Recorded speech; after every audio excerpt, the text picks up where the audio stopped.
December 1944. The Huichen Forest, Germany. A brutal winter had turned the landscape into a white graveyard.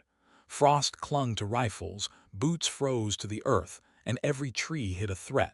The 2nd Marine Battalion had been stranded for 3 days.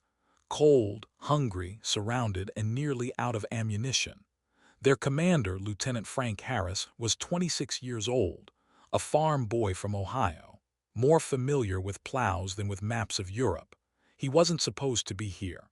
Marines weren't meant to fight in the Huichen. But when the army lines collapsed, the Marines were sent in to hold the ridge at any cost.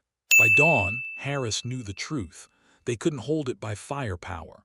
They'd already spent everything they had. That's when he remembered something his father once told him back on the farm.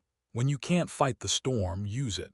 So he decided to turn nature itself into a weapon. Harris ordered every soldier to gather their last smoke grenades, white phosphorus, thick and heavy. The plan wasn't to attack, but to vanish.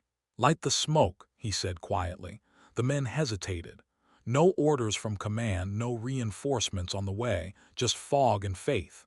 As the grenades hissed, the battlefield disappeared. In seconds, the ridge became a sea of white. The enemy couldn't see shapes, couldn't count numbers.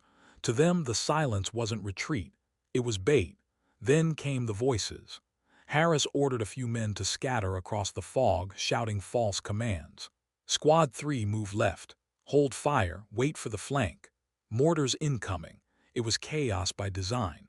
Across the valley, German soldiers froze. They had no idea they outnumbered the Marines 5-1.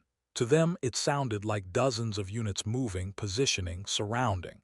Machine guns opened fire blindly into the fog, hitting trees, echoes, and each other.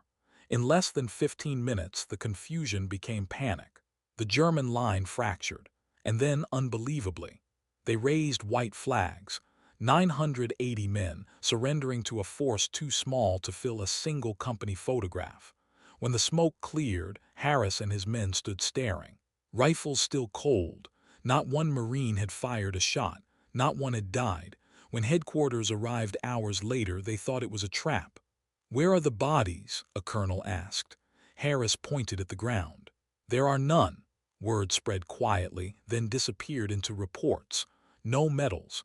No ceremonies, just a line in the after-action file. Enemy surrendered under heavy psychological confusion. But the men who were there knew what really happened. They had witnessed something that didn't fit in any manual. A battle won not with bullets, but with imagination. After the war, Harris returned home. He never spoke much about that day. When his grandson asked if it was true that he scared an army into surrendering, he just smiled and said, "Sometimes the hardest thing to do in war is nothing." In the Huichen Forest, the trees have long grown back. The snow still falls. And somewhere beneath that quiet soil lie the ghosts of a battle that never truly happened, a victory written in smoke. What happened when a few men faced an army and fought with nothing but their minds? Sometimes history's greatest weapons aren't made of steel, but of courage and illusion.